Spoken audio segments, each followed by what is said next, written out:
الله أكبر الله أكبر الله أكبر الله أكبر أشهد أن لا إله إلا الله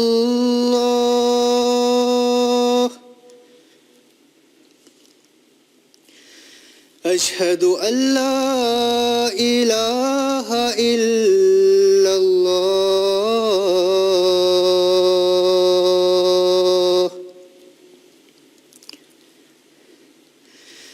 أشهد أن محمدًا رسول الله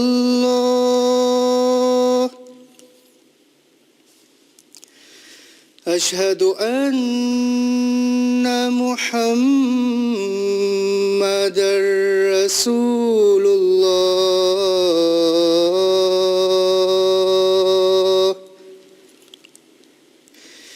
حي على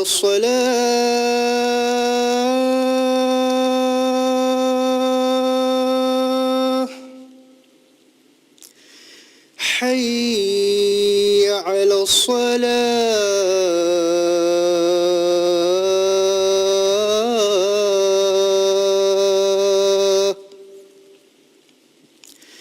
حي على الفلاح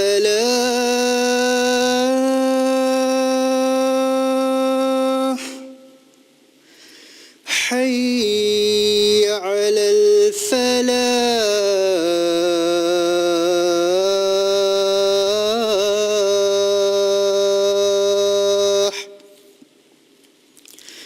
الله أكبر الله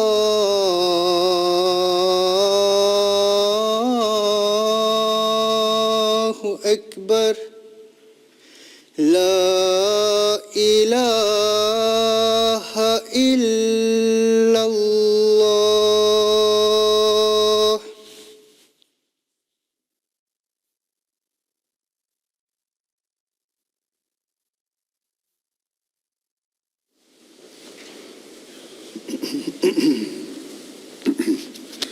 السلام عليكم ورحمة الله.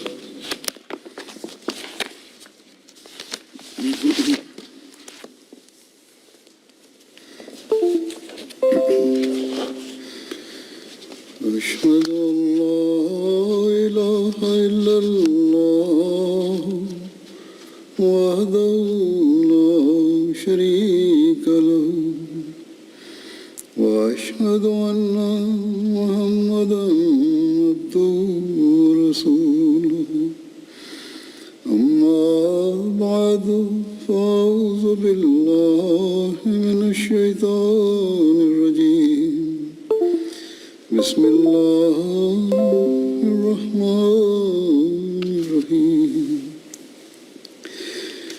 الحمد لله رب العالمين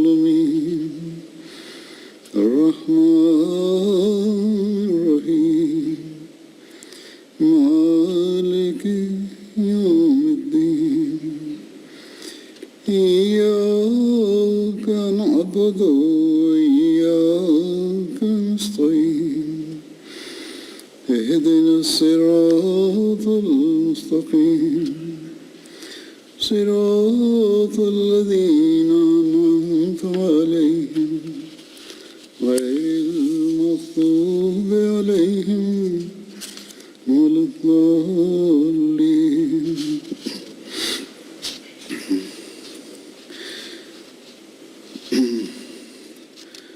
بدری صحابہ میں حضرت بلال رضی اللہ عنہ کا ذکر چل رہا تھا گزشتہ خطبے میں. اس کا باقی کچھ حصہ تھا آج بھی بیان کروں گا. حضرت ابو ہریرہ سے روایت ہے کہ جب رسول اللہ صلی اللہ علیہ وسلم غزوہ خیبر سے واپس لوٹ رہے تھے تو رات بھر چلتے رہے. پھر جب آپ کو نیند آئی تو آرام کے لیے پڑاؤ کیا اور بلال سے فرمایا کہ آج رات ہماری نماز نماز کے وقت کی حفاظت تم کرو۔ پھر حضرت بلال نے فرمایا یہ تھا کہ ہماری حفاظت تم کرو کا مطلب یہ تھا کہ نماز کے وقت کی حفاظت کرو اور فجر کے وقت تم جگا دینا۔ پھر حضرت بلال نے جب آپ نے فرمایا تو جتنی ان کے لیے مقدر تھی نماز پڑھی، رات نفل پڑھتے رہے، اور رسول اللہ صلی اللہ علیہ وسلم اور آپ کے صحابہ سو گئے۔ جب فجر کا وقت قریب آیا تو بلال نے صبح کی سمت رخ کرتے ہوئے، یعنی سورج جہاں سے نکلتا ہے اس طرف رخ کرتے ہوئے اپنی سواری کا سہارا لیا، بیٹھ گئے، تو بلال پر بھی نیند غالب آ گئی، جبکہ وہ اپنی اونٹنی سے ٹیک لگائے ہوئے تھے۔ بس نہ تو بلال بیدار ہوئے اور نہ ہی آپ کے اصحاب میں سے کوئی اور، یہاں تک کہ دھوپ ان پر پڑی۔ رسول اللہ صلی اللہ علیہ وسلم میں سب سے پہلے جاگے۔ رسول اللہ صلی اللہ علیہ وسلم فکر مند ہوئے اور فرمایا اے بلال، اے بلال۔ بلال نے عرض کیا یا رسول اللہ، میرے ماں باپ آپ پر قربان ہوں، میری روح کو بھی اسی ذات نے روکے رکھا جس نے آپ کو روکے رکھا، یعنی نیند کا غلبہ مجھ پر بھی آ گیا۔ آپ نے فرمایا کہ روانہ ہو۔ چنانچہ انہوں نے اپنی سواریوں کو تھوڑا سا چلایا، پھر رسول اللہ صلی اللہ علیہ وسلم نے روکا، پھر وضو فرمایا تھوڑی دیر بعد، اور بلال کو ارشاد فرمایا۔ انہوں نے نماز کی اقامت کہی، پھر آپ نے انہیں صبح کی نماز پڑھائی ان سب کو سورج نکلنے کے بعد۔ جب آپ نماز پڑھ چکے تو آپ نے فرمایا کہ جو نماز بھول جائے تو اسے چاہیے کہ جب یاد آئے اسے پڑھ لے، کیونکہ اللہ عز و جل نے فرمایا ہے کہ نماز کو میرے ذکر کے لیے قائم کرو۔ فتح مکہ کے روز رسول اللہ صلی اللہ علیہ وسلم جب خانہ کعبہ میں داخل ہوئے تو آپ کے ساتھ حضرت بلال بھی تھے۔ حضرت ابن عمر روایت کرتے ہیں کہ نبی کریم صلی اللہ علیہ وسلم فتح مکہ کے روز مکہ میں آئے اور حضرت عثمان رضی اللہ عنہ بن طلحہ کو بلایا۔ انہوں نے دروازہ کھولا تو نبی صلی اللہ علیہ وسلم اور حضرت بلال اور حضرت اسامہ بن زید اور حضرت عثمان بن طلحہ اندر گئے اور پھر دروازہ بند کر دیا، اور آپ اس میں کچھ دیر ٹھہرے، پھر نکلے۔ حضرت ابن عمر کہتے تھے کہ میں جلدی سے آگے بڑھا اور حضرت بلال سے پوچھا تو انہوں نے کہا کہ آپ نے کعبہ میں نماز پڑھی ہے، یعنی رسول کریم صلی اللہ علیہ وسلم نے کعبہ میں نماز پڑھی ہے۔ میں نے کہا کس جگہ؟ کہا ان ستونوں کے درمیان۔ حضرت ابن عمر کہتے تھے مجھ سے رہ گیا کہ میں ان سے پوچھوں کہ آپ نے کتنی رکعتیں نماز پڑھی ہے۔ حضرت بلال لوگوں کو بعد میں بتایا کرتے تھے کہ رسول اللہ صلی اللہ علیہ وسلم نے خانہ کعبہ کے اندر کس جگہ کھڑے ہو کر نماز پڑھی تھی۔ حضرت ابن ابی ملیکہ پھر مروی ہے کہ فتح مکہ کے دن رسول اللہ صلی اللہ علیہ وسلم نے حضرت بلال کو کعبے کی چھت پر اذان دینے کا حکم دیا۔ اس پر حضرت بلال نے کعبہ کی چھت پر اذان دی۔ حضرت خلیفہ مسیح ثانی فتح مکہ کے موقع پر حضرت بلال کا ذکر کرتے ہوئے بیان فرماتے ہیں کہ حضرت عباس رضی اللہ عنہ ابو سفیان کو لے کر رسول کریم صلی اللہ علیہ وسلم کی خدمت مجلس میں حاضر ہوئے۔ رسول کریم صلی اللہ علیہ وسلم نے ابو سفیان کو دیکھا اور فرمایا تیرا برا حال ہو، کیا تجھے ابھی یقین نہیں آیا کہ خدا ایک ہے؟ ابو سفیان نے کہا یقین کیوں نہیں آیا؟ اگر کوئی دوسرا خدا ہوتا تو ہماری مدد نہ کرتا؟ آپ نے فرمایا تیرا برا حال ہو، کیا تجھے ابھی یقین نہیں آیا کہ محمد اللہ کا رسول ہے؟ کہنے لگا ابھی اس کے متعلق یقین نہیں ہوا۔ حضرت عباس نے کہا ابو سفیان کو کم وقت بیعت کر لو۔ اس وقت تیری اور تیری قوم کی جان بچتی ہے۔ کہنے لگا اچھا کر لیتا ہوں۔ وہاں تو اس نے یوں ہی بیعت کر لی، ان کے کہنے پہ بیعت کر لی، کوئی دل سے بیعت نہیں تھی، لیکن بعد میں جا کر سچا مسلمان ہو گیا۔ خیر بیعت کر لی تو عباس رضی اللہ عنہ کہنے لگے اب مانگ اپنی قوم کے لیے، ورنہ تیری قوم ہمیشہ کے لیے تباہ ہو جائے گی۔ مہاجرین کا دل اس وقت ڈر رہا تھا، وہ تو مکے کے رہنے والے تھے اور سمجھتے تھے کہ ایک دفعہ مکے کی عزت ختم ہوئی تو پھر مکے کی عزت باقی نہیں رہے گی۔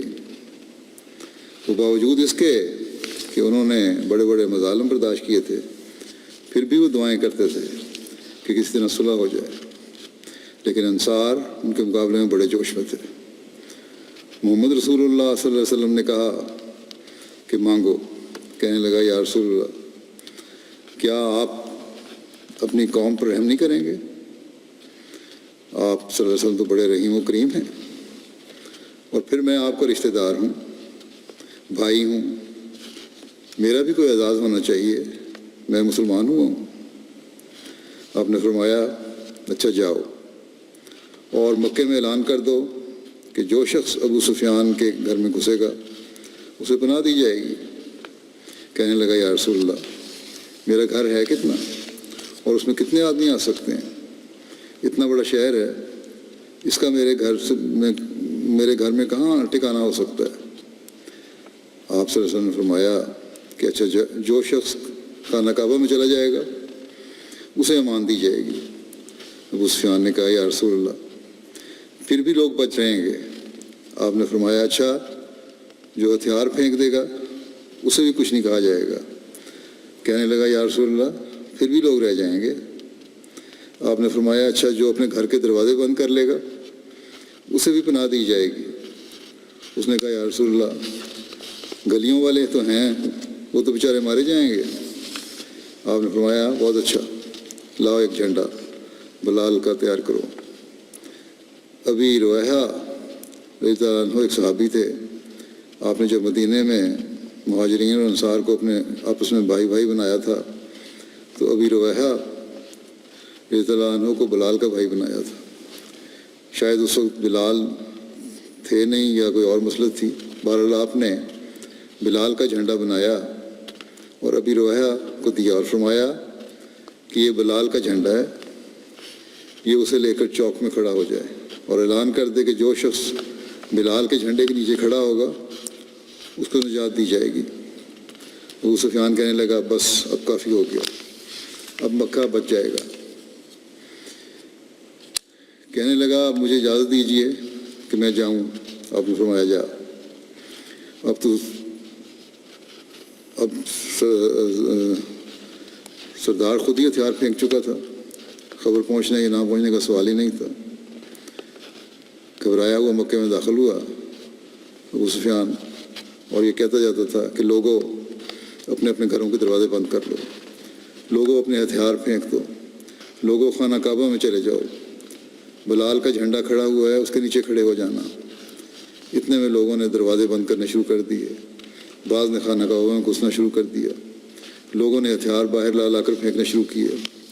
اتنے میں اسلامی لشکر شہر میں داخل ہوا اور لوگ بلال کے جھنڈے کے نیچے جمع ہو گئے۔ اس واقعے میں جو سب سے زیادہ عظیم شان بات ہے، مسلمان فرماتے ہیں کہ وہ بلال کا جھنڈا ہے۔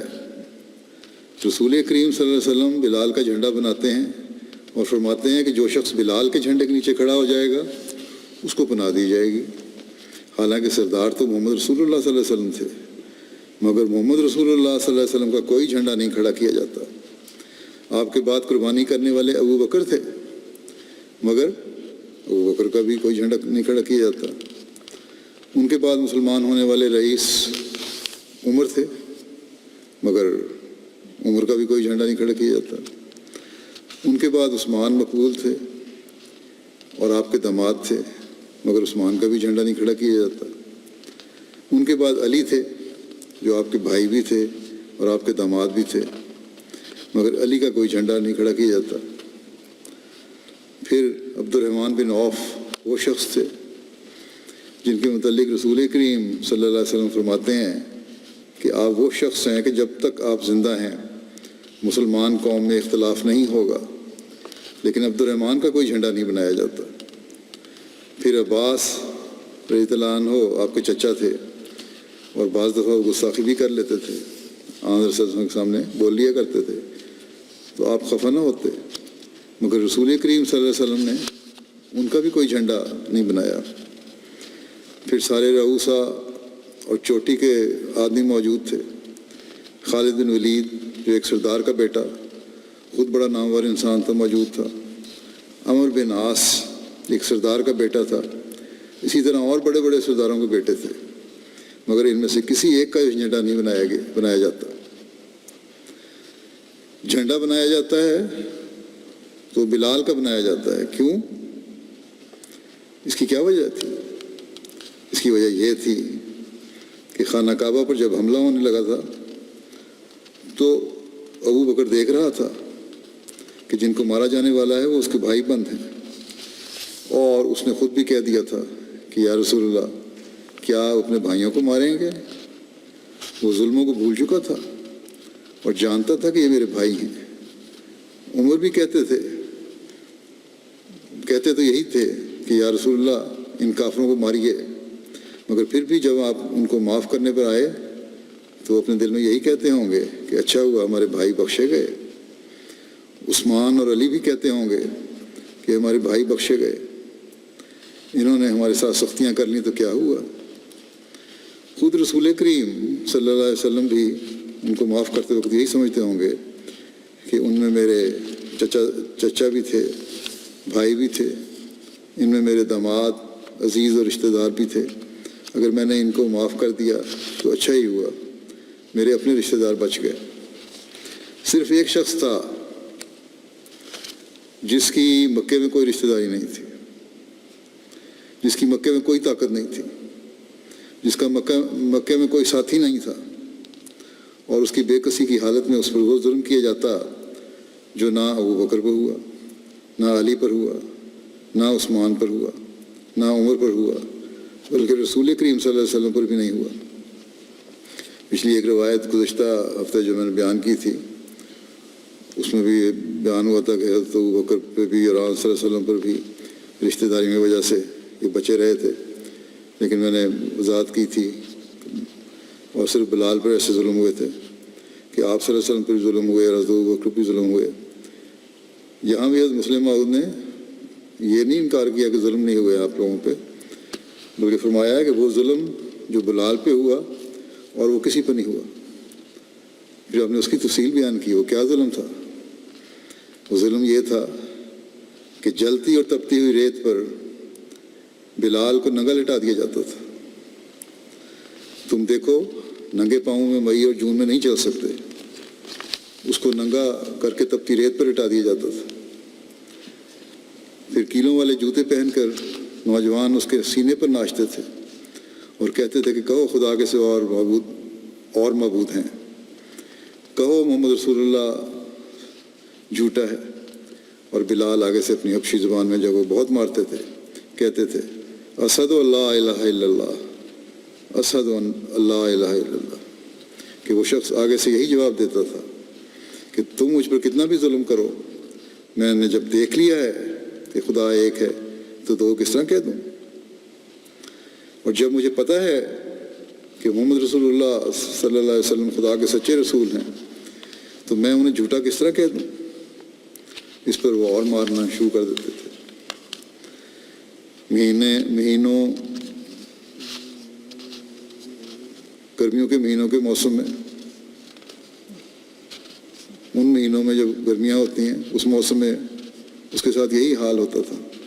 اس طرح سردیوں میں وہ یہ کرتے تھے کہ ان کے پیروں میں رسی ڈال کر انہیں مکے کی پتھروں والی گلیوں میں گھسیٹتے تھے، چمڑا ان کا زخمی ہو جاتا تھا، یعنی کھال زخمی ہو جاتی تھی۔ وہ گھسیٹتے تھے اور کہتے تھے کہ وہ جھوٹا ہے محمد صلی اللہ علیہ وسلم، کو خدا کے سوا اور معبود ہیں، تو وہ کہتے اشہد اللہ الہ الا اللہ، اشہد اللہ الہ الا اللہ۔ اب جب کہ اسلامی لشکر 10,000 کی تعداد میں داخل ہونے کے لیے آیا، بلال کے دل میں خیال آیا ہوگا کہ آج ان بوٹوں کا بدلہ لیا جائے گا جو میرے سینے پر ناچتے تھے، آج ان ماروں کا معاوضہ بھی مجھے ملے گا۔ جو مجھے ظالمانہ طور پر جس طرح مارا گیا تھا، لیکن جب رسول اللہ صلی اللہ علیہ وسلم نے فرمایا کہ جو شخص ابو سفیان کے گھر میں داخل ہو گیا وہ معاف، جو خانہ کعبہ میں داخل ہو گیا وہ معاف، جس نے اپنے ہتھیار پھینک دیے وہ معاف، جس نے اپنے گھر کے دروازے بند کر لیے وہ معاف، تو بلال کے دل میں خیال آیا ہوگا کہ یہ تو اپنے سارے بھائیوں کو معاف کر رہے ہیں اور اچھا کر رہے ہیں، لیکن میرا بدلہ تو رہ گیا۔ رسول کریم صلی اللہ علیہ وسلم نے دیکھا کہ آج صرف ایک شخص ہے جس کو میرے معاف کرنے سے تکلیف پہنچ سکتی ہے، اور وہ بلال ہے، کہ جن کو میں معاف کر رہا ہوں وہ اس کے بھائی نہیں، جو اس کو دکھ دیا گیا ہے وہ اور کسی کو نہیں دیا گیا۔ آپ نے فرمایا میں اس کا بدلہ لوں گا، اور اس طرح لوں گا کہ میری نبوت کی بھی شان باقی رہے اور بلال کا دل بھی خوش ہو جائے۔ آپ نے فرمایا بلال کا جھنڈا کھڑا کرو، اور ان مکے کے سرداروں کو جو جوتیاں لے کر اس کے سینے پر ناچا کرتے تھے، جو اس کے پاؤں میں رسی ڈال کر گھسیٹا کرتے تھے، جو اسے تپتی ریتوں پر لٹایا کرتے تھے، کہہ دو کہ اگر اپنی اور اپنی بیوی بچوں کی جان بچانی ہے تو بلال کے جھنڈے کے نیچے آ جاؤ۔ میں سمجھتا ہوں جب سے دنیا پیدا ہوئی ہے، جب سے انسان کو طاقت حاصل ہوئی ہے، اور جب سے کوئی انسان دوسرے انسان سے اپنے خون کا بدلہ لینے پر تیار ہوا ہے اور اس کو طاقت ملی ہے، اس قسم کا عظیم شان بدلہ کسی انسان نے نہیں لیا۔ جب بلال کا جھنڈا خانہ کعبہ کے سامنے میدان میں گاڑا گیا ہوگا، جب عرب کے رؤسا جو اس کو پیروں سے مسلا کرتے تھے اور کہا کرتے تھے کہ بولتا ہے کہ نہیں کہ محمد رسول اللہ جھوٹا ہے، جب وہ دوڑ کر، اور اب جب نظارہ بدلا، جب حالات بدلے، تو اب وہ دوڑ کر اپنے بیوی بچوں کے ہاتھ پکڑ کر اور لا کر بلال کے جھنڈے کے نیچے لاتے ہوں گے کہ ہماری جان بچ جائے، تو اس وقت بلال کا دل اور اس کی جان کس طرح محمد رسول اللہ صلی اللہ علیہ وسلم پر نشاور ہو رہی ہوگی۔ وہ کہتا ہوگا میں نے تو خبر نہیں ان کفار سے بدلہ لینا تھا یا نہیں، یا لے سکتا تھا کہ نہیں، اب وہ بدلہ لے لیا گیا کہ ہر شخص جس کی جوتیاں میرے سینے پر پڑتی تھیں، اس کے سر کو میری جوتی پر جھکا دیا گیا ہے۔ یہ وہ بدلہ ہے کہ وہ جوتیاں جو سینے پر ناچا کرتی تھیں، آج ان کو پہننے والے سر جو ہیں وہ بلال کی جوتی کے پہ جھکا دیے گئے ہیں۔ یہ وہ بدلہ تھا جو یوسف کے بدلہ سے بھی زیادہ شاندار تھا، اس لیے کہ یوسف نے اپنے باپ کی خاطر اپنے بھائیوں کو معاف کیا تھا۔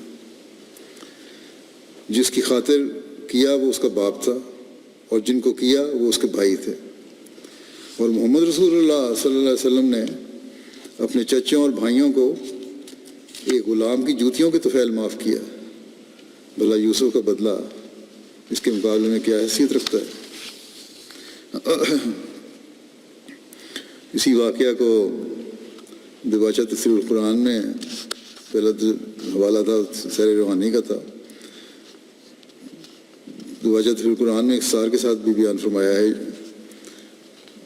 اور یہ میں اس لیے کہہ رہا ہوں کہ بعض لوگ لکھ دیتے ہیں کہ فلاں جگہ تو یوں فرمایا تھا۔ دونوں بیانوں میں تفصیل اور اختصار کے علاوہ کوئی فرق نہیں ہے۔ بعض لوگ بڑے نقطے نکال کے فرق بنانے شروع کر دیتے ہیں، واقعاتی طور پر بھی اور نتیجے کے طور پر بھی ایک ہی چیز ہے۔ بہرحال یہاں جو بیان ہے وہ اس طرح ہے کہ ابو سفیان نے کہا یا رسول اللہ، اگر مکے کے لوگ تلوار نہ اٹھائیں تو کیا وہ امن میں ہوں گے؟ آپ نے فرمایا ہاں، ہر شخص جو اپنے گھر کا دروازہ بند کر لے اسے امن دیا جائے گا۔ حضرت عباس نے کہا یا رسول اللہ، ابو سفیان فخر پسند آدمی ہے، اس کا مطلب یہ ہے کہ میری عزت کا بھی کوئی سامان کیا جائے۔ یہ حضرت عباس کے حوالے سے زائد چیز ہے۔ آپ نے فرمایا بہت اچھا، جو شخص ابو سفیان کے گھر میں چلا جائے اس کو بھی امن دیا جائے گا۔ جو مسجد کعبہ میں گھس جائے اس کو بھی امن دیا جائے گا، جو اپنے ہتھیار پھینک دے اس کو بھی امن دیا جائے گا، جو اپنا دروازہ بند کر کے بیٹھ جائے گا اس کو بھی امن دیا جائے گا، جو حکیم بن نظام کے گھر میں چلا جائے اس کو بھی امن دیا جائے گا۔ اس کے بعد ابھی رویحہ جن کو آپ نے بلال حبشی غلام کا بھائی بنایا ہوا تھا، ان کے متعلق آپ نے فرمایا ہم اس وقت ابی رویحہ کو اپنا جھنڈا دیتے ہیں، جو شخص ابی رویحہ کے جھنڈے کے نیچے کھڑا ہوگا ہم اس کو بھی کچھ نہ کہیں گے۔ اور بلال سے کہا تم ساتھ ساتھ یہ اعلان کرتے جاؤ کہ جو شخص ابی رویحہ کے جھنڈے کے نیچے آ جائے گا اس کو امن دیا جائے گا۔ یہ چیز ظاہر ہے، یہاں بلال اعلان کرتے جائیں ساتھ۔ اس حکم میں کیا ہی لطیف حکمت تھی۔ مکے کے لوگ بلال کے پیروں میں رسی ڈال کر اس کو گلیوں میں کھینچا کرتے تھے۔ مکے کی گلیاں، مکے کے میدان بلال کے امن کے لیے امن کی جگہ نہیں تھے، بلکہ عذاب اور تذلیل اور تضحیق کی جگہ تھے۔ رسول اللہ صلی اللہ علیہ وسلم نے خیال فرمایا کہ بلال کا دل آج انتقام کی طرف بار بار مائل ہوتا ہوگا، اس وفادار ساتھی کا انتقام لینا بھی نہایت ضروری ہے، مگر یہ بھی ضروری ہے کہ ہمارا انتقام اسلام کی شان کے مطابق ہو۔ بس آپ نے بلال کا انتقام اس طرح نہ لیا کہ تلوار کے ساتھ اس کے دشمنوں کی گردنیں کاٹتی جائیں، بلکہ اس کے بھائی کے ہاتھ میں ایک جھنڈا دے کر کھڑا کر دیا اور بلال کو اس غرض کے لیے مقرر کر دیا کہ وہ اعلان کر دے کہ جو کوئی میرے بھائی کے جھنڈے کے نیچے آ کر کھڑا ہوگا اسے امن دیا جائے گا۔ کیسا شاندار یہ انتقام تھا، کیسا حسین یہ انتقام تھا، جب بلال بلند آواز سے اعلان کرتا ہوگا کہ اے مکے والو آؤ، میرے بھائی کے جھنڈے کے نیچے کھڑے ہو جاؤ، تمہیں امن دیا جائے گا، تو اس کا دل خود ہی انتقام کے جذبات سے خالی ہوتا جاتا ہوگا۔ اس نے محسوس کر لیا ہوگا کہ جو انتقام محمد رسول اللہ صلی اللہ علیہ وسلم نے میرے لیے تجویز کیا اس سے زیادہ شاندار اور اس سے زیادہ حسین انتقام میرے لیے اور کوئی نہیں ہو سکتا۔ پھر حضرت علی عظمت ثانی رضی اللہ عنہ نے حضرت بلال کے صبر اور فتح مکہ کے وقت ان کی حالت کا تذکرہ کرتے ہوئے یوں بیان فرمایا ہے کہ یہ تکالیف تھیں جو بلال کو پہنچائی گئیں، مکے میں جو تکالیف ہوتی تھیں جن کا ذکر پہلے بھی ہو چکا ہے۔ مگر جانتے ہو جب مکہ فتح ہوا تو بلال حبشی غلام جس کے سینے پر مکے کے بڑے بڑے افسر ناچا کرتے تھے، اس کو رسول کریم صلی اللہ علیہ وسلم نے کیا عزت دی اور کس طرح اس کا کفار سے انتقام لیا۔ جب مکہ فتح ہوا تو رسول کریم صلی اللہ علیہ وسلم نے بلال کے ہاتھ میں ایک جھنڈا دے دیا اور اعلان کر دیا کہ اے مکے کے سردارو، اگر اب تم اپنی جانیں بچانا چاہتے ہو تو بلال کے جھنڈے کے نیچے آ کر کھڑے ہو جاؤ۔ گویا وہ بلال جس کے سینے پر مکے کے بڑے بڑے سردار ناچا کرتے تھے، اس کے متعلق رسول کریم صلی اللہ علیہ وسلم نے مکے والوں کو بتایا کہ آج تمہاری جانیں اگر بچ سکتی ہیں تو اس کی یہی صورت ہے کہ تم بلال کی غلامی میں آ جاؤ، حالانکہ بلال غلام تھے اور وہ چودھری تھے۔ بس ہر جگہ یہی نتیجہ ہے، چاہے ان کے بھائی کے سپرد کیا جھنڈا تب بھی بلال کو ساتھ کیا، بلال کے نام پر جھنڈا کیا تب بھی اور بلال کے ہاتھ میں دیا، تو نتیجہ وہی ہے۔ تھوڑے سے فرق کے ساتھ واقعاتی طور پر ایک ہی بات بیان ہو رہی ہے اور نتیجہ بھی وہی نکالا جا رہا ہے۔ حضرت عبداللہ بن عمر سے مروی ہے کہ عید کے دن رسول اللہ صلی اللہ علیہ وسلم کے آگے آگے نیزے کو لے کر چلا جاتا تھا، لیکن ایک شخص آگے چلتا تھا، اس کے ہاتھ میں نیزہ ہوتا تھا عید والے دن، اور جس کو حضرت بلال اٹھائے ہوئے ہوتے تھے عموماً۔ محمد بن عمر بیان کرتے ہیں کہ حضرت بلال اسے حضرت صلی اللہ علیہ وسلم کے سامنے گاڑ دیتے تھے۔ اس زمانے میں عیدگاہ میدان ہوتا تھا، کھلا میدان تھا، وہی عیدگاہ تھی۔ ایک روایت ہے کہ نجاشی حبشہ نے رسول اللہ صلی اللہ علیہ وسلم کو 3 نیزے تحفے میں بھیجے تھے، ایک نبی کریم صلی اللہ علیہ وسلم نے رکھ لیا، ایک حضرت علی بن ابو طالب کو دیا اور ایک حضرت عمر بن خطاب رضی اللہ عنہ کو دیا۔ حضرت بلال اس نیزے کو جو رسول اللہ صلی اللہ علیہ وسلم نے اپنے لیے رکھا تھا عیدین میں آپ کے آگے کے لے کے چلتے تھے، یہاں تک کہ اسے آپ کے آگے گاڑ دیتے اور آپ اسی کی طرف نماز پڑھتے۔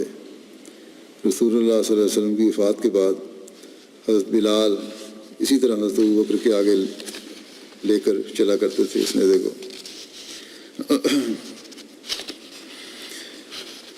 حضرت صلی اللہ علیہ وسلم کی وفات کے بعد یہی روایات میں آتا ہے کہ حضرت بلال جہاد میں شامل ہونے کے لیے شام کی طرف چلے گئے تھے۔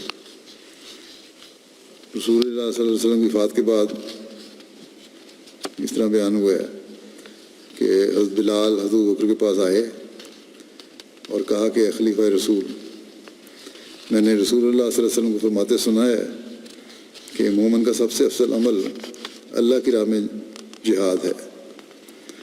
حضرت ابوبکر نے کہا بلال تم کیا چاہتے ہو؟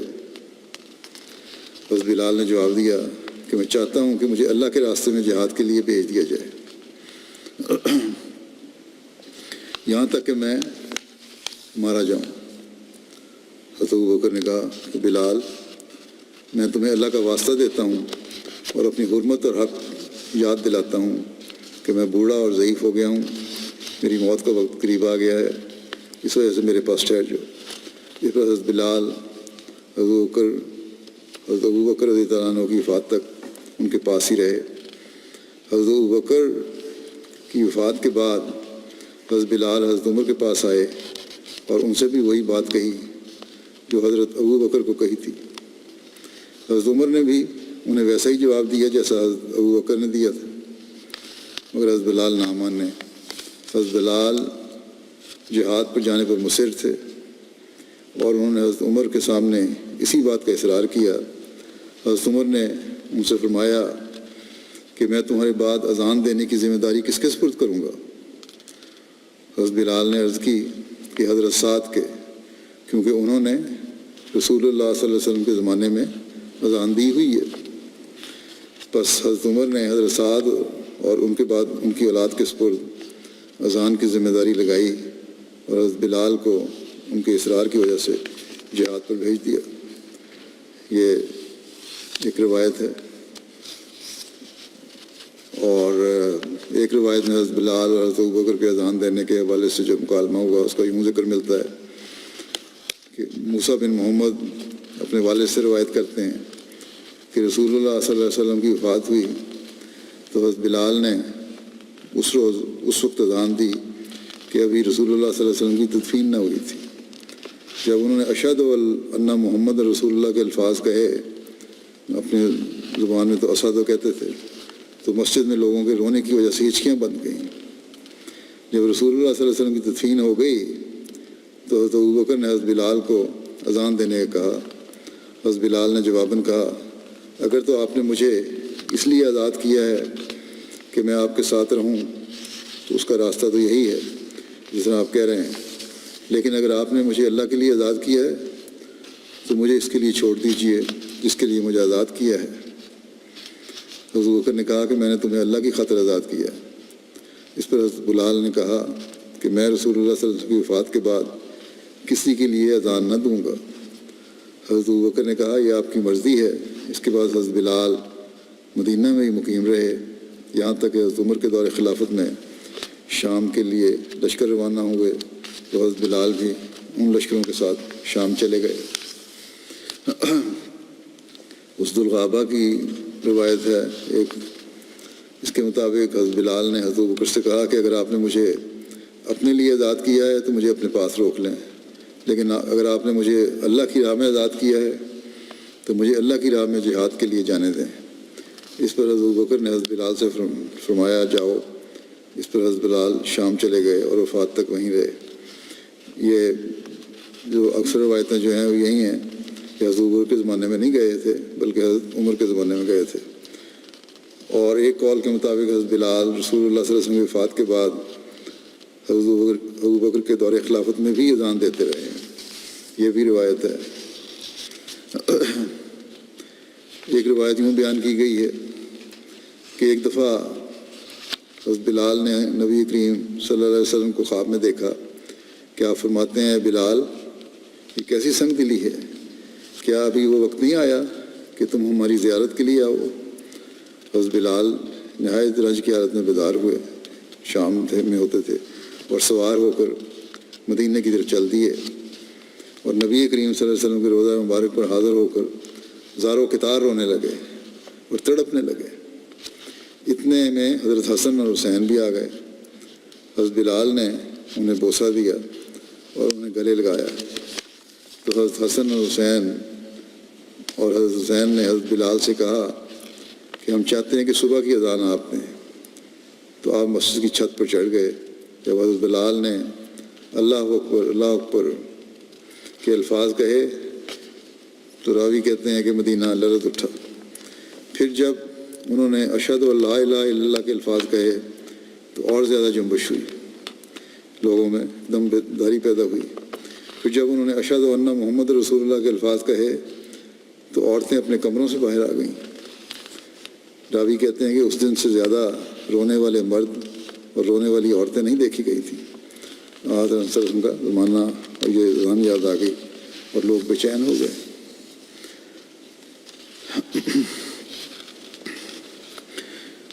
حضرت عمر کے دور خلافت میں جب حضرت بلال نے جہاد کے لیے جانے کی اجازت طلب کی تو حضرت عمر نے پوچھا کہ آپ کو کیا چیز اذان دینے سے مانع ہے؟ اس پر حضرت بلال نے جواب دیا کہ میں نے رسول اللہ صلی اللہ علیہ وسلم کے حکم سے اذان دی یہاں تک کہ آپ کی وفات ہوگی۔ پھر میں نے حضرت ابوبکر کے حکم سے اذان دی کہ کیونکہ وہ میری نعمت کے نگران تھے یہاں تک کہ ان کی بھی وفات ہو گئی۔ میں نے رسول اللہ صلی اللہ علیہ وسلم کو فرماتے ہوئے سنا ہے کہ اے بلال کوئی عبادت جہاد فی سبیل اللہ سے بڑھ کر نہیں ہے۔ چنانچہ حضرت بلال شام چلے گئے۔ جب حضرت عمر شام تشریف لے گئے تو حضرت عمر کے کہنے پر حضرت بلال نے اذان دی۔ راوی کہتے ہیں کہ ہم نے اس دن سے قبل آپ کو اتنا روتے ہوئے نہیں دیکھا۔ حضرت بلال حضرت مسیح ثانی رضی اللہ عنہ حضرت بلال رضی اللہ عنہ کے آخری زمانے کا ذکر کرتے ہوئے بیان فرماتے ہیں کہ حضرت بلال آخری عمر میں شام چلے گئے تھے۔ یہاں یہ ذکر بھی ہے کہ ان کی رشتہ نہیں لوگ دیتے تھے، لیکن پہلے بیان ہو چکا ہے ان کی کئی شادیاں تھیں اور رشتے ہوئے تھے۔ ہو سکتا ہے کہ بعض شام جانے کے لیے رشتہ نہیں ہوتا ہے یا شام جا کے رشتہ نہیں ملتا ہوگا۔ بہرحال آندر وسلم کے زمانے میں آپ کی کئی شادیوں کی روایت ملتی ہے۔ تو حضرت مسلم موعود لکھتے ہیں کہ انہوں نے شام میں ایک جگہ رشتے کے متعلق درخواست کی اور کہا کہ میں حبشی ہوں، اگر چاہو تو رشتہ نہ دو، اور اگر رسول کریم صلی اللہ علیہ وسلم صحابی سے مجھے رشتہ دے دو تو بڑی مہربانی ہوگی۔ انہوں نے رشتہ دے دیا اور وہ شام میں ہی ٹھہر گئے۔ بہرحال پہلے بھی ان کی شادیاں تھیں، ہو سکتا ہے پہلی بیویاں فوت ہو گئی تھیں یا ساتھ جانے والی کوئی نہیں تھی یا شام میں شادی کرنا چاہتے تھے۔ بہرحال لیکن یہ تھوڑی وضاحت یہاں ہو جائے کہ شادیاں ان کی پہلے تھیں، گو کہ مسلم موعود نے یہ لکھا ہے۔ باقی روایتیں یہی کہتی ہیں کہ ان کا کوئی رشتہ نہیں دیتا تھا۔ کس چاق و صبا کے تحت لکھا اللہ بہتر جانتا ہے۔ بہرحال وہاں انہوں نے رشتہ مانگا، وہاں ان کی شادی ہو گئی اور وہ شام میں ٹھہر گئے۔ جو اصل چیز ہے وہ یہی آگے رویا کا جو ذکر ہے۔ شادی تو ایک ضمنی بات آ گئی۔ ایک دفعہ رسول کریم صلی اللہ علیہ وسلم، حضرت مسلم موعود نے لکھا ہے کہ ایک دفعہ رسول کریم صلی اللہ علیہ وسلم رویا میں ان کے پاس تشریف لائے اور فرمایا بلال تم ہم کو بھول ہی گئے، کبھی ہماری قبر کی زیارت کرنے کے لیے نہیں آئے۔ وہ اسی وقت اٹھے اور سفر کا سامان تیار کر کے مدینہ تشریف لے گئے اور رسول کریم صلی اللہ علیہ وسلم کی قبر پر رو رو کر دعا کی۔ اس وقت ان کو اتنی رقت پیدا ہوئی کہ لوگوں میں عام طور پر مشہور ہو گیا کہ بلال آئے ہیں۔ حضرت حسن حسین جو اس وقت بڑے ہو چکے تھے دوڑے ہوئے آئے اور کہنے لگے آپ رسول کریم صلی اللہ علیہ وسلم کے زمانے میں اذان دیا کرتے تھے؟ انہوں نے کہا ہاں۔ وہ کہنے لگا کہ ہمیں بھی اپنی اذان سنائیں۔ چنانچہ انہوں نے اذان دی اور لوگوں نے سنی۔ حضرت عمر نے جب اپنے دور خلافت میں شام میں وظیفے کے لیے دفتر مرتب کروائے، یعنی اکاؤنٹ کے رجسٹر وغیرہ بنوائے، کھاتے وغیرہ بنائے اور سارے ریکارڈ مکمل کروایا، تو حضرت بلال شام چلے گئے اور وہیں مجاہدین کے ساتھ مقیم ہو گئے۔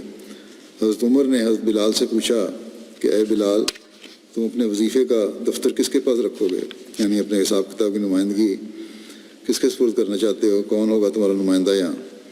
تو انہوں نے جواب دیا ابو رویحہ کے پاس، جن کو میں اس اخوت کی وجہ سے کبھی نہ چھوڑوں گا جو رسول اللہ صلی اللہ علیہ وسلم نے میرے اور ان کے درمیان قائم فرمائی تھی۔ حضرت بلال کی صاحب گوئی کا واقعہ ایک روایت میں یوں ملتا ہے۔ عمر بن میمون اپنے والد سے روایت کرتے ہیں کہ حضرت بلال کے ایک بھائی خود کو عرب کی طرف منسوب کرتے تھے اور وہ خیال کرتے تھے کہ وہ انہی میں سے ہیں۔ انہوں نے عرب کی ایک عورت کو نکاح کا پیغام بھیجا، تو انہوں نے کہا کہ اگر حضرت بلال آئیں تو ہم تم سے نکاح کر دیں گے۔ پھر حضرت بلال آئے اور تشہد پڑھا، پھر کہا کہ میں بلال بن رباح ہوں اور یہ میرا بھائی ہے اور یہ اخلاق اور دین کے لحاظ سے اچھا آدمی نہیں ہے، اگر تم اس سے نکاح کرنا چاہو تو کر دو اور اگر ترک کرنا چاہو تو ترک کر دو۔ انہوں نے کہا کہ جس کے آپ بھائی ہیں اس سے ہم نکاح کر دیں گے، بس انہوں نے آپ کے بھائی سے نکاح کر دیا۔ زید بن اسلم سے مروی ہے کہ بنو ابو بکیر رسول کریم صلی اللہ علیہ وسلم کے پاس آئے کہ فلاں شخص سے ہماری بہن کا نکاح کر دیں۔ رسول اللہ صلی اللہ علیہ وسلم نے فرمایا کہ بلال کے بارے میں تمہارا کیا خیال ہے؟ لوگ دوسری مرتبہ آئے اور عرض کیا یا رسول اللہ، ہماری بہن کا فلاں شخص سے نکاح کر دیں۔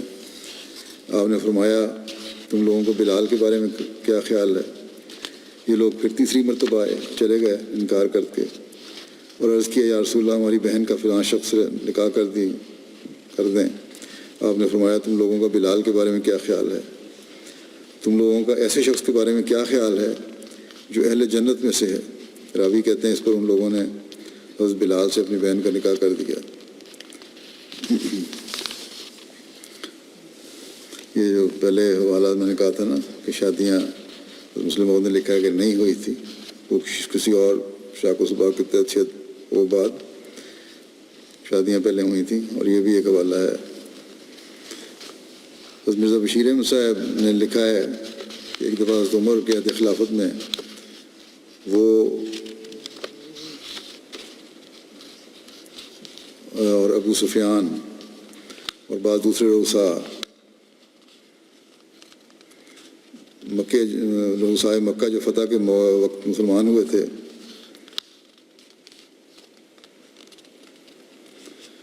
حضرت عمر کو ملنے کے لیے آئے۔ میرا خیال ہے کہ وہ زائد لکھا گیا ہے۔ حضرت عمر کے عہد خلافت میں ابو سفیان اور بعض دوسرے رؤسائے مکہ جو فتح مکہ کے وقت مسلمان ہوئے تھے حضرت عمر کو ملنے کے لیے گئے۔ اتفاق سے اسی وقت بلال اور عمار اور صہیب وغیرہ بھی حضرت عمر سے ملنے کے لیے آ گئے۔ یہ وہ لوگ تھے جو غلام رہ چکے تھے اور بہت غریب تھے، مگر ان لوگوں میں سے تھے جنہوں نے ابتدا میں اسلام قبول کیا تھا۔ حضرت عمر کو اطلاع دی گئی تو انہوں نے بلال وغیرہ کو پہلے ملاقات کے لیے بلایا۔ ابو سفیان نے، جس کے اندر غالباً ابھی تک کسی قدر جاہلیت کی رگ باقی تھی، یہ نظارہ دیکھا تو اس کے تن بدن میں آگ لگ گئی، چنانچہ کہنے لگا یہ ذلت بھی ہمیں دیکھنی تھی کہ ہم انتظار کریں اور ان غلاموں کو شرف ملاقات بخشا جائے۔ سہیل نے فوراً سامنے سے جواب دیا کہ پھر یہ کس کا قصور ہے؟ محمد صلی اللہ علیہ وسلم نے ہم سب کو خدا کی طرف بلایا، لیکن انہوں نے فوراً مان لیا اور ہم نے دیر کی، پھر ان کو ہم پر فضیلت حاصل ہو یا نہ ہو۔ مسلم رضی اللہ عنہ نے اس واقعہ کا ذکر اس طرح کیا ہے اور بلال کا مقام مرتبہ کا ذکر فرماتے ہوئے کہ حضرت عمر اپنی خلافت کے زمانے میں ایک دفعہ مکے میں آئے تو وہی غلام جن کو سر کے بالوں سے پکڑ کر لوگ گھسیٹا کرتے تھے ایک ایک کر کے حضرت عمر کو ملاقات کے لیے آنے شروع ہوئے۔ وہ عید کا دن تھا اور ان کے غلاموں کے آنے سے پہلے مکے کے بڑے بڑے رؤساء کے بیٹے آپ کو سلام کرنے کے لیے حاضر ہو چکے تھے۔ ابھی وہ بیٹھے ہی تھے کہ بلال آئے، وہی بلال جو غلام رہ چکے تھے، جن کو لوگ مارا پیٹا کرتے تھے، جن کو کھردرے اور نوکیلے پتھروں پر ننگے جسم سے گھسیٹا کرتے تھے، جن کے سینے پر بڑے بڑے وزنی پتھر رکھ کر کہا کرتے تھے کہ کہو میں لات اور عزا کی پرستش کروں گا، مگر وہ یہی کہتے تھے کہ اشہد ان لا الہ الا اللہ۔ حضرت عمر نے جب بلال کو دیکھا تو ان رؤساء سے فرمایا ذرا پیچھے ہٹ جاؤ اور بلال کو بیٹھنے کی جگہ دو۔ ابھی وہ بیٹھے ہی تھے کہ ایک اور غلام صاحب بھی آ گئے۔ حضرت عمر نے پھر ان رؤساء سے فرمایا ذرا پیچھے ہٹ جاؤ اور ان کو بیٹھنے دو۔ تھوڑی دیر گزری تھی تو ایک اور غلام صاحب بھی آ گئے۔ حضرت عمر نے حسب معمول ان رؤساء سے پھر فرمایا کہ ذرا پیچھے ہٹ جاؤ اور ان کو بیٹھنے کی جگہ دو۔ اتفاق کی بات ہے چونکہ اللہ تعالیٰ نے ان کو ذلیل کرنا تھا، اس لیے یکے بعد دیگرے 8-10 غلام آ گئے اور ہر دفعہ حضرت عمر ان رؤساء سے یہی کہتے چلے گئے کہ پیچھے ہٹ جاؤ اور ان کو بیٹھنے کی جگہ دو۔ ان دنوں بڑے بڑے ہال نہیں بنائے جاتے تھے بلکہ معمولی کوٹریاں ہوتی تھیں جن میں زیادہ آدمی نہیں بیٹھ سکتے تھے۔ جب تمام غلام صحابہ کمرے میں بھر گئے تو مجبوراً ان رؤساء کو جوتیوں والی جگہ میں بیٹھنا پڑا۔ یہ ذلت ان کے لیے ناقابل برداشت ہو گئی۔ وہ اسی وقت اٹھے اور باہر آ کر ایک دوسرے سے کہنے لگے دیکھا آج ہمیں کیسا ذلیل کیا گیا ہے، یہ غلام جو ہماری خدمتیں کیا کرتے تھے ان کو تو اوپر بٹھایا گیا ہے مگر ہمیں پیچھے ہٹنے پر مجبور کیا گیا، یہاں تک کہ ہٹتے ہٹتے ہم جوتیوں والی جگہ پر جہاں پہنچے اور سب لوگوں کی نگاہ میں ذلیل اور رسوا ہوئے۔ ایک شخص جو ان میں سے زیادہ سمجھدار تھا جب اس نے یہ باتیں سنی تو کہا یہ ٹھیک ہے کہ ہماری رسوائی ہوئی ہے، لیکن سوال یہ ہے کہ آخر ایسا کس کی کرتوتوں سے ہوا؟ ہمارے باپ بھائی جب محمد رسول اللہ صلی اللہ علیہ وسلم اور ان کے ساتھیوں کو مارا پیٹا کرتے تھے اس وقت یہ غلام آپ پر اپنی جانیں فدا کیا کرتے تھے۔ آج چونکہ محمد رسول اللہ صلی اللہ علیہ وسلم کی حکومت ہے اس لیے تم خود ہی فیصلہ کر لو کہ ان کو ماننے والے کن لوگوں کی عزت دیں گے، آیا تم کو جو مارا کرتے تھے یا ان غلاموں کو جو اپنی جانیں اسلام کے لیے قربان کیا کرتے تھے؟ اگر انہی کو عزت ملنی چاہیے تو پھر تمہیں آج کے سلوک پر شکوہ کیوں پیدا ہوا؟ تمہارے اپنے باپ دادا کے اعمال کا یہ نتیجہ ہے کہ تمہارے ساتھ وہ سلوک نہیں ہو رہا جو غلاموں کے ساتھ ہو رہا ہے۔ یہ بات ان لوگوں کی سمجھ میں آ گئی جب عقل مند شخص نے یہ بات کہی اور کہنے لگا کہ ہم حقیقت تو سمجھ گئے مگر سوال یہ ہے کہ کیا اس رسوائی کا کوئی علاج بھی ہے یا نہیں؟ بے شک ہمارے باپ دادا سے بڑا قصور ہوا ہے مگر آخر اس قصور کا کوئی علاج بھی ہونا چاہیے جس سے اس ذلت کا داغ ہماری پیشانی سے دھل سکے۔ اس پر سب نے فیصلہ کیا کہ ہماری سمجھ میں تو کوئی بات نہیں آتی، چلو حضرت عمر سے ہی پوچھیں کہ اس رسوائی کا کیا علاج۔ جب وہ دوبارہ حضرت عمر کے پاس گئے اس وقت تک مجلس برخاست ہو چکی تھی اور صحابہ سب جا چکے تھے۔ انہوں نے حضرت عمر سے کہا کہ آج ہمیں اس مجلس میں آ کر جو دکھ پہنچا ہے اس کے متعلق ہم آپ سے مشورہ کرنے آئے ہیں۔ حضرت عمر نے کہا دیکھو برا نہ منانا، یہ لوگ رسول کریم صلی اللہ علیہ وسلم کے صحابہ تھے اور رسول کریم صلی اللہ علیہ وسلم کی مجلس میں ہمیشہ آگے بیٹھا کرتے تھے، اس لیے میں بھی مجبور تھا کہ انہیں آگے بٹھاتا۔ بے شک تمہیں میرے اس فعل سے تکلیف ہوئی ہوگی مگر میں مجبور تھا۔ انہوں نے کہا کہ ہم آپ کی اس مجبوری کو سمجھتے ہیں، ہم صرف یہ دریافت کرنا چاہتے ہیں کہ کیا اس ذلت کا کوئی علاج بھی ہے اور کیا کوئی پانی ایسا ہے جس سے یہ داغ دھویا جا سکے۔ حضرت عمر جو ان نوجوانوں کے باپ دادا کی شان و شوکت اور ان کے روب اور دبدبے کو دیکھ چکے تھے، جب انہوں نے یہ بات سنی ان نوجوانوں کی تو آپ کی آنکھوں میں آنسو ڈبوا ہے کہ یہ لوگ اپنے گناہوں کی وجہ سے کہاں آ گرے ہیں اور آپ پر رقت اس قدر غالب آئی کہ آپ ان کی بات کا جواب تک نہ دے سکے، صرف ہاتھ اٹھا کر شام کی طرف جہاں ان دنوں کیسر کی فوجوں سے لڑائی ہو رہی تھی اشارہ کر دیا۔ مطلب یہ تھا کہ اب ذلت کا یہ داغ اسی طرح دھل سکتا ہے کہ اس لڑائی میں شامل ہو کر اپنی جان دے دو۔ چنانچہ وہ اسی وقت باہر نکلے، اپنے اونٹوں پر سوار ہوئے اور شام کی طرف روانہ ہو گئے، اور تاریخ بتاتی ہے ان میں سے ایک شخص بھی زندہ واپس نہیں آیا۔ اس طرح انہوں نے اپنے خون کے ساتھ اس ذلت کے داغ کو مٹایا جو ان کی پیشانی پر اپنے باپ دادا کے افعال کی وجہ سے لگ گیا تھا۔ بس ایک تو یہ ہے کہ قربانیاں دینی پڑتی ہیں تبھی مقام ملتا ہے، اور اسلام کی یہ خصوصی تعلیم ہے کہ جو قربانیاں کرنے والے ہیں، جو شروع سے ہی وفا دکھانے والے ہیں، ان کا مقام بہرحال اونچا ہے، چاہے وہ حبشی غلام ہو یا کسی نسل کا غلام ہو۔ اور یہ وہ مقام ہے جو اسلام نے حق پر رکھا ہے، جو اپنی میرٹ پر رکھا ہے، اور ہر ایک کو ملتا ہے۔ یہ نہیں کہ کون امیر ہے کون غریب ہے، قربانیاں کرنے والے ہوں گے، وفا کرنے والے ہوں گے، اپنی جانیں نثار کرنے والے ہوں گے، ہر چیز قربان کرنے والے ہوں گے تو ان کو مقام ملے گا۔ انشاءاللہ تعالیٰ یہ ذکر جو ہے حضرت بلال کا یہ ابھی جاری ہے، آئندہ بھی بیان ہوگا۔